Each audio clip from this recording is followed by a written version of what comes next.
Bonjour à tous et à toutes, aujourd'hui je fais une première vidéo pour parler des jeux que j'ai aimés, mais aussi des jeux auxquels vous pourrez jouer durant ce Noël et ces fêtes de réveillon, on va dire, un peu particulières, vous ne pourrez pas être nombreux. Et le premier exemple que je vais vous montrer aujourd'hui, c'est Chronicle of Crimes 1400. C'est un jeu que j'ai été chercher chez Dédale la semaine passée, vous avez suivi ma story. Et si je vous en parle, c'est tout simplement parce qu'il peut se jouer seul, à 2 ou à 3, puisque je pense que vu les décisions dernièrement, on ne pourra pas être plus que 3. Donc je vous invite vraiment à le tester et l'avoir pour les fêtes, car il est vraiment super, mais je vais vous en dire un peu plus sur ce jeu.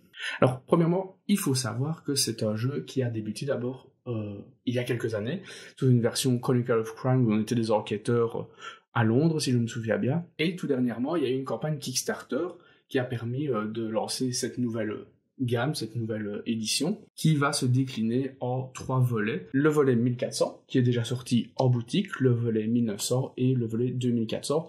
Pour ceux qui ont pledgé le Kickstarter, ils ont déjà les 3 éditions, plus certains ont des histoires additionnelles, Chronicle of Time, si je ne dis pas de bêtises. Le playmat pour les collectionneurs, et franchement ceux qui l'ont pris pour l'avoir vu chez Dédale, il est vraiment d'une super qualité, il est super beau, super grand, et ça vous permet de placer tous vos éléments. Et la dernière chose, c'est aussi une boîte qui permet de ranger donc tous ces scénarios. La différence avec la version Chronicle of Crime qu'on a connue il y a quelques années, c'est qu'ici, vous vous rendez bien compte, on va traverser le temps. Avec 1400, on sera au Moyen-Âge, 1900, on sera dans une période plus contemporaine, et puis 2400, là on va aller vers le futur. Pour vous en dire un peu plus sur le jeu, les auteurs, etc., je prends le verso de la boîte parce qu'il y a pas mal de monde qui a travaillé sur cet opus, et sur les autres. Alors, pour les auteurs, nous avons David Sikurel, Wojciech Grakowski. Pour l'écriture des scénarios, alors là on a Pierre Buty, Gregor Atnowak, et l'illustration, Barbara Goledziowska, Mateusz Michalski, Dayu, Mateusz Komada. Voilà, donc il y a énormément de monde qui a travaillé sur cette édition, comme sur les autres. Alors concentrons-nous sur 1400, celui qui est disponible actuellement en boutique. Pour ceux qui n'ont pas participé au Kickstarter, malheureusement je n'ai pas participé au Kickstarter, donc je n'ai que cette édition-là pour le moment.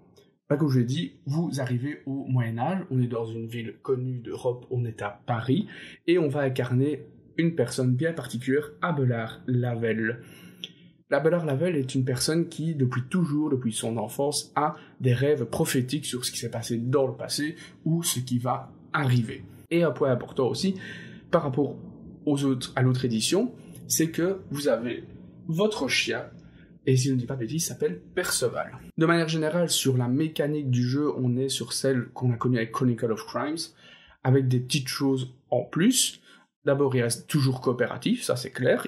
On travaille toujours avec un smartphone pour scanner ses QR codes et vraiment interagir avec les personnages, les objets, etc. Ça reste, la mécanique de base reste.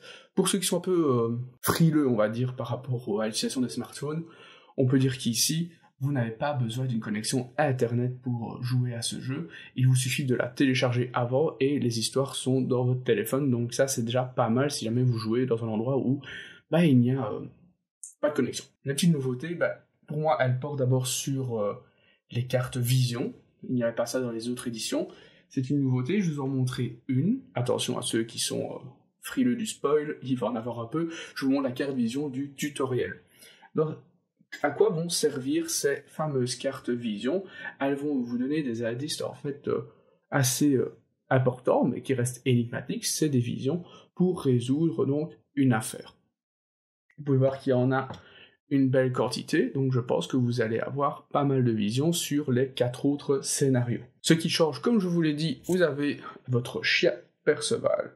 Perceval va vous être utile dans les enquêtes, puisque vous allez pouvoir l'utiliser pour qu'il sorte les objets, et des fois vous donne des informations, vous dirige vers des lieux. Donc ça va être votre ami fidèle, et il va falloir vraiment compter dessus. On a les personnages. Je vais pas vous les montrer, mais il y a des personnages, et comme dans la version de base, vous aurez donc leur représentation, le petit QR code pour les interroger, etc. Ce qui ne change pas non plus, ce sont les cartes objets. Donc je peux vous les montrer comme dans la version d'origine, on peut dire, c'est donc des mots en plantes, et vous avez des QR codes pour scanner en fonction de ce que vous aurez observé dans les pièces où il y a eu un crime, où il s'est passé quelque chose. Voici d'autres cartes preuves, mais qui sont appelées cartes preuves spéciales. Alors là, je ne vous les montre pas parce que ça pourrait gâcher un peu le plaisir.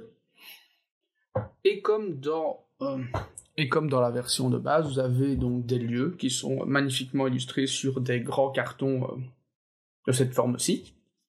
Si je vous montre ce premier carton, c'est tout simplement parce que, à la place de vos experts scientifiques de la version de base, ici, vous allez travailler avec des membres de votre famille, tout simplement.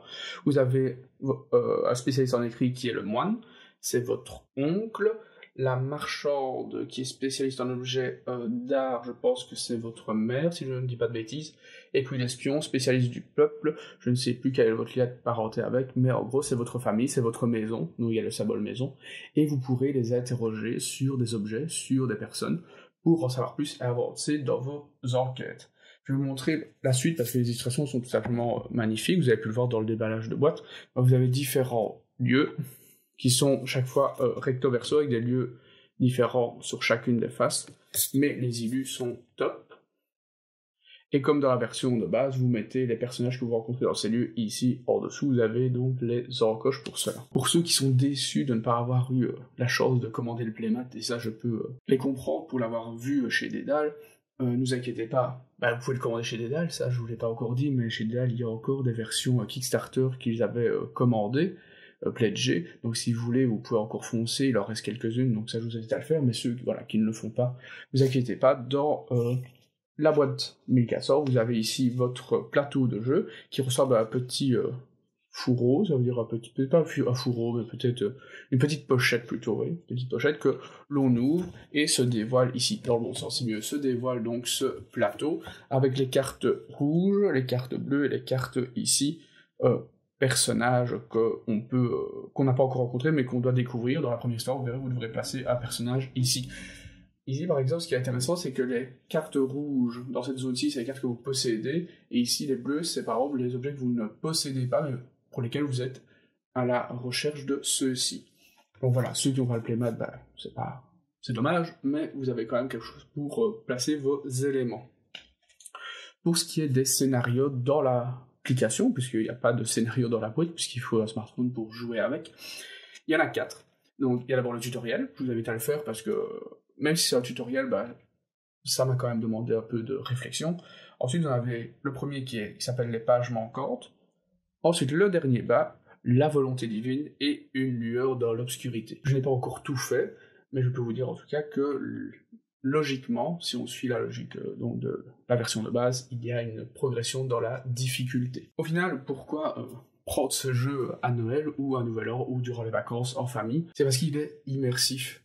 Vous allez vraiment passer un bon moment sans vous prendre la tête, sachant que c'est un jeu coopératif. Donc vraiment, c'est ce qui nous a le plus plu ici, c'est quand on ne se prend pas la tête, quand on y joue. On échange entre soi les informations qu'on a récoltées, on élabore des possibilités de résolution d'enquête, et il y a vraiment une véritable émulation et une véritable immersion, car dans l'application, un truc qui est tout bête mais qui est important, c'est aussi que l'on va avoir des musiques qui sont liées au lieu, qui sont liées aux personnages qu'on rencontre. Par exemple, quand on scanne le chat, il aboie.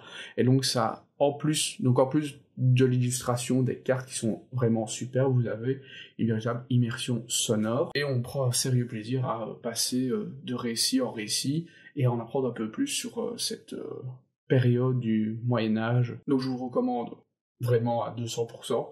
Vous ne pourrez pas être déçu. Une petite différence par rapport à Chronicle of Crime, la boîte de base, on va dire que la boîte de base, la première édition, je veux dire, était peut-être un peu plus enfantine, je sais pas si c'est le bon terme, mais en tout cas, ici on est sur un univers plus adulte, un peu plus noir. Faut savoir qu'on est quand même à Paris, au Moyen-Âge, c'était pas les moments les plus agréables, je pense. Et en plus, on travaille sur des meurtres, des vols, des choses assez terribles. Donc, l'univers reste quand même adapté aux 10 ans et plus, ne vous inquiétez pas. Maintenant, c'est pas un jeu avec lequel on jouera avec des enfants de 7, 8 ans. Donc, je conseille, si vous avez des enfants, de commencer avec des enfants si ont 10, 11, voire 12 ans. Mais si vous êtes entre adultes, franchement, je vous recommande vivement pour toutes ces raisons-là, la qualité du travail, la qualité des scénarios, l'immersion proposée par le jeu, et que c'est un coopératif. C'est toujours plus sympa quand on est en fête de famille que jouer à un jeu compétitif où il y aura un perdant et un gagnant. C'était la première vidéo en tout cas sur les jeux pour ces fêtes de réveillon un peu particulières. Il y en aura d'autres dans les jours ou semaines qui viennent en fonction de ma disponibilité. Merci et à la prochaine.